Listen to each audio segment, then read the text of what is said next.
कहानी की शुरुआत होती है स्कूल से। स्कूल में दो दोस्त थे, एक था रामू और एक था श्याम। दोनों बचपन से साथ पढ़े और बड़े हुए। बड़े होने के बाद दोनों ने एक साथ इंजीनियरिंग की और उसके बाद दोनों की लाइफ अलग अलग हो गई। श्याम की जॉब एक बहुत बड़ी कंपनी में लगी और रामू पीछे रह गया। अब आप लोग सोच रहे होंगे कि ऐसा कैसे हुआ, दोनों ने एक ही साथ पढ़ाई की और साथ में बड़े हुए, तो रामू की जॉब क्यों नहीं लगी। अब कहानी के उस मोड़ पे चलते हैं जब रामू और श्याम कॉलेज में होते हैं। तब रामू तो वाइब कोडिंग करता था और वहीं श्याम दिन रात मेहनत करके कोडिंग करता था। एक समय पर दोनों की जॉब लगी थी और उस दोनों को एक एक प्रोजेक्ट मिला था। रामू ने वाइब कोडिंग का यूज करके फटाफट एक ऐप बना दिया और वहीं श्याम ने समय लिया और ऐप बनाया। लेकिन रामू जैसा ऐप नहीं बना पाया इतना सुंदर। लेकिन जब बाद में रामू से कहा गया कि ऐप में बहुत एरर आ रहे हैं, यह काम नहीं कर रहा अच्छे से, तो रामू ने फिर से वाइब कोडिंग का यूज किया तब, लेकिन वो भी काम नहीं आया, उससे वो भी नहीं हो रहा था। तब रामू बहुत परेशान हो गया, कहने लगा ये वाइब कोडिंग तो बहुत बेकार है। और वहीं श्याम से कहा गया अपने ऐप को अपडेट करने के लिए, तो श्याम ने अच्छे से करके दे दिया और उसमें कोई भी एरर या बग्स नहीं आ रहे थे। वो अच्छे से काम कर रहा था। श्याम कोडिंग को अच्छे से जानता था, इसीलिए यह कर दिखाया उसने। रामू की तरह उसने नहीं करा वाइब कोडिंग का यूज। अगर वो चाहता तो वो छोटे रास्ते पर जा सकता था, वो वाइब कोडिंग का यूज करके एप्स बिल्ड कर सकता था। लेकिन उसने अपनी मेहनत और डेडिकेशन से कोडिंग सीखी थी, इसलिए वो नहीं करा। उसने अपने आप पर विश्वास किया और लगातार मेहनत की, इसलिए आज उसकी इतनी बड़ी जॉब लगी। तो दोस्तों, आपको इस वीडियो से क्या सीखने को मिला? देखो, एक था इसमें रामू और एक था श्याम। रामू ने क्या करा, छोटा रास्ता अपनाया और श्याम ने क्या करा, बड़ा रास्ता। बड़ा रास्ता मतलब उसने मेहनत करी, डेडिकेशन से कोडिंग सीखी, बाद में अपने एप्स बिल्ड करे। और उसमें क्या सीखने को मिला उसको? उसको सीखने के लिए बहुत एक्सपीरियंस मिला। क्यों मिला? उसमें बहुत सोचने की क्षमता उसकी बहुत ज़्यादा बढ़ गई थी। और रामू की क्या हो गई थी? रामू की बिल्कुल डाउन हो गई थी। डाउन क्यों हो गई थी? क्योंकि उसने वाइब कोडिंग का यूज़ करा। अब आधे से ज़्यादा आप लोग जानते होंगे वाइब कोडिंग क्या होती है, क्या नहीं होती। ठीक है, आजकल का ट्रेंड है वाइब कोडिंग से एप्स बनाए, वेबसाइट्स बनाए और बेच दिया और चला दिया। ये इसका मतलब नहीं है। ये वाइब कोडिंग सिर्फ हमको एक प्लेटफॉर्म है जिससे कि हम कुछ भी बना सकते हैं। और ये आगे जाके बहुत चीज़ बेकार है। क्यों है बेकार? देखो, इसलिए बेकार है क्योंकि हम ना सोचने की क्षमता तो पहले इससे ख़त्म हो जाती है हमारी। बिल्कुल बिल्कुल सोच ही नहीं पाते हम कुछ भी।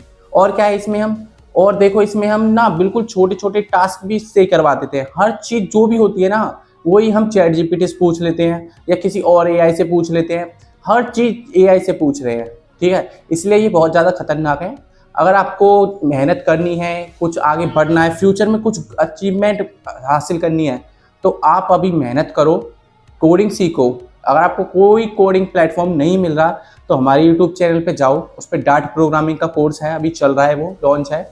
और क्या है उस पर, और पाइथन का कोर्स है। और आप जो बताओगे मैं उसको सिखा दूंगा, मुझे कोई दिक्कत नहीं है उससे। ठीक है ना, आप लोग बताइए, बस मुझे कमेंट करके आप लोग बताइए। ठीक है, तो इसमें वाइब कोडिंग क्या है, चलो इस पर बात करते हैं। देखो, वाइब कोडिंग ये है जैसे कि कोई कर्सर हो गया और कोपायलट हो गया, इस पर मैंने प्रॉम्प्ट दिया, उसने मुझे ऐप बना के दे दिया। और बहुत सारी चीज़ मैं उसको प्रॉम्प्ट देता रहूँगा, वही चीज़ मैं उसको बताऊँगा। जैसे कि मुझे ये वेबसाइट चाहिए तो मुझे वो कैसे बिल्ड करनी है, ये आइडिया बढ़िया है उसका, ठीक है जी, उसने बता दिया मुझे। और फिर वो करेगा कैसे, ऐसे करना है आपको, ऐसे करना है, वो सब चीज़ बताता रहेगा। मैंने वेबसाइट बना दी 1-2 दिन में।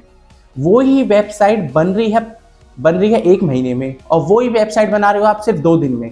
क्या होगा उससे? उससे देखो, आपकी सोचने की वो वेबसाइट अच्छी लगेगी, बिल्कुल बढ़िया लगेगी, मैं कहता हूँ बिल्कुल बढ़िया लगेगी, अच्छी दिखेगी भी। लेकिन क्या होगा उससे ये होगा, नुकसान क्या है उसका? चलो ये नुकसान की बात करते हैं। पहले तो नुकसान देखो, सोचने की आपकी क्षमता बिल्कुल डाउन हो जाएगी। ठीक है, और हर एक टास्क उसमें जितना भी आपने कोड करा है ना, आपके समझ में तो आएगा नहीं बिल्कुल भी। आपको कुछ आता ही नहीं तो आप समझोगे क्या उसमें? ठीक है, पहली बात तो ये। और दूसरी बात क्या है, अगर आपको मैंने बोल दिया उसमें कुछ चेंज करने के लिए, आप जब भी उससे एआई से ही पूछोगे इसमें क्या चेंज कर सकते हैं, अगर उसमें नहीं बताया गया ना एआई पे, तो आप उसमें कुछ नहीं कर पाओगे। ठीक है, अगर उसी जगह कोई और होता, जैसे इस वीडियो में आपने देखा श्याम था, उसने पूरी मेहनत से, डेडिकेशन से कोडिंग सीखी, बाद में अपने प्रोजेक्ट्स बनाए। ठीक है, ऐसे ही आप कर सकते हो। अगर आपको कुछ आता होगा तो आप उसमें जाके तुरंत इसको चेंज कर सकते हो बाद में। ठीक है, अगर आपको कुछ आता ही नहीं तो बाद में उसको आप चेंज कैसे करोगे, मुझे आप ये बताइए। आप उसको बाद में चेंज कैसे करोगे? नहीं कर पाओगे। इसलिए वाइब कोडिंग का यूज़ अभी से छोड़ दो बिल्कुल। ठीक है ना, अगर आप नहीं छोड़ोगे तो आगे जाके आप खुद ही पछताओगे, उसमें मैं कुछ नहीं कर सकता हूँ। मैं आपको अभी बता रहा हूँ, सिर्फ छोड़ दो, मतलब छोड़ दो उसको। जो भी बोल रहा है एआई है, एआई है, एआई कुछ नहीं कर पाएगा अभी, ठीक है। अभी 10-20 साल कुछ नहीं कर पाएगा, आगे की जाने दो, ठीक है। तो अब इस वीडियो को जल्दी से जल्दी शेयर करो अपने दोस्तों को जिसके मन में एआई का डर बैठा हुआ है। और ये जो आजकल वीडियो चल रही है ना, वायरल हो रही है वीडियो, एआई की जॉब इतनी खा गया, इतनी खा गया, वो खा गया, देखो हमको उससे जॉब खवानी नहीं है, उससे बनवानी है, ठीक है। अब कैसे बनवानी है वो नेक्स्ट वीडियोस में बताएंगे हम, ठीक है। मिलते हैं नेक्स्ट वीडियो में नेक्स्ट टॉपिक के साथ। जय हिंद, जय भारत। इस वीडियो को जल्दी से लाइक करें, चैनल को सब्सक्राइब करें। Bye bye.